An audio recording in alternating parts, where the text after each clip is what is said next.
tonight we also got our first big look at God of War Ragnarok. Herman, what can you tell us about where Santa Monica Studio is going with this one? You know, like many of the fans, I'm personally really invested in the relationship between Kratos and Atreus.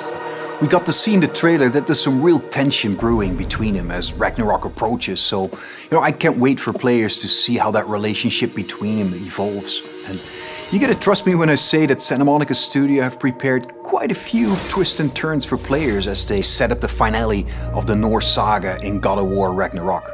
We're going to get an update on God of War Ragnarok from Santa Monica Studio here in just a moment. But before you go, Herman, I wanted to get your take on Horizon Forbidden West. Now, we've learned that this one is coming out in February. I am sure that by this point you have played it. So what has jumped out to you? What can you tell us about the game? I've had a chance to play the game on PS4 and PS5, and it looks great on both. For PS5, the level of detail on Aloy, her kit, her lighting, it's just exceptional. Even more amazing because the environments have so much going on too. From the ruins of San Francisco to those new underwater areas, everything just looks breathtaking, and it loads really fast because of the SSD. Plus, the combat in the game offers so much variety. It's all based on player choice, there's so many cool weapons and tools, and when you combine these together, that comes in really handy when you're dealing with the new machines. On PS5, the haptic feedback on the controller, I think in my mind really adds to the experience, when you're firing arrows and the other ammo. The team at Guerrilla, I know them so well, I'm super proud of them. They're creating something incredibly special, and I just can't wait for gamers to get the next chapter of Aloy's adventure in their hands. Thanks for the update, Herman. We're joined now by Eric and Cory from Santa Monica Studio. And I wanted to check in with you two on the big announce we saw just a few minutes ago, God of War Ragnarok. We finally got our first big look at it. And actually, Eric, I wanted to start with you. You've been involved with every single God of War, including 2018's God of War. Is that correct? Yeah, that's correct, Sid. I've been with the studio since 2004 in many different capacities, working with both Santa Monica and Ready at Dawn on the God of War franchise. And I don't know why, but they thought it'd be a good idea to say, hey, do you want to direct this one? And so that's what I'm doing. I'm directing God of War Ragnarok, or as Cory likes to call it, never heard of it. So that's the update on that. So Eric, why the shift in leadership on God of War Ragnarok? It's always been a tradition here at Santa Monica to change the directors across the games. We've had really good success with that. Cory's been the only repeat director, and rightfully so. He's pretty damn good at what he does. So that's kind of what it is.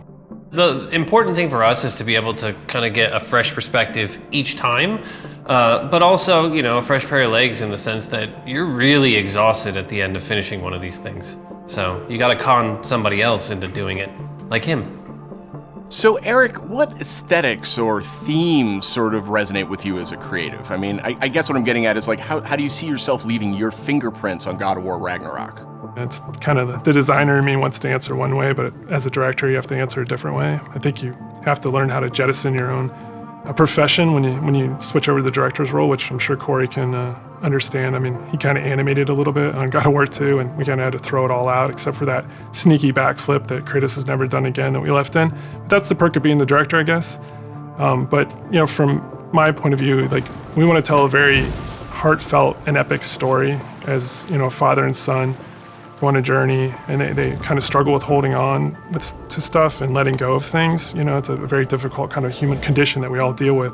And we kind of want to arrive at that by taking like slices of life or family, drama, if you will, and kind of juxtapose that against big Norse backdrop.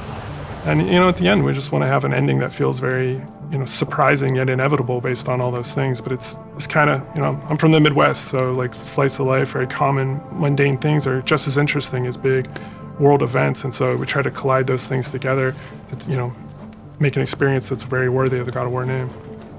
So with the game officially being called God of War Ragnarok, I guess it doesn't take a genius to think that perhaps Ragnarok factors into this game in some manner. Can you confirm that, Eric? Yeah, I mean, you can't call the game God of War Ragnarok and not have Ragnarok happen in the game. So, it's going to happen. We're going to cap off the Norse series with it. And I think Chris Judge said it best in the announced trailer last year. Prepare yourselves. The last game ended with a teaser of sorts for Thor. And I just got to know, was that Thor's voice we heard in the trailer just a few minutes ago? That was definitely Thor's voice that we heard in the trailer. Thor is being played by Ryan Hurst, which you might know him from Sons of Anarchy. He played Opie, one of my favorite characters ever. And we're just delighted to have him come play in the God of War sandbox. And his take on Thor and our take visually on Thor is very different than the hunky Australian you might know. He's much closer to the Norse mythology version. He's this big, burly, almost hedonistic man-child, red hair, left-handed, just a little off kilter than the Thor that a lot of people know right now. So I can't wait for people to experience more of that when the game's done. We also heard the name Odin in tonight's trailer. So I imagine if we're going to experience Ragnarok, Odin's going to have to play a pretty big role here, right? Definitely. I mean, Odin is the all-father of all the realms, so he's going to show up when Ragnarok happens. We're very, very happy to have Mr. Richard Schiff come on to play Odin for us. You may know him as Toby from The West Wing. This was one that we never thought was going to happen. It was like kind of a shot in the dark, and he got back to us, and we walked him around the mocap volume, and he was just like, I've never done anything like this before. Let's do it.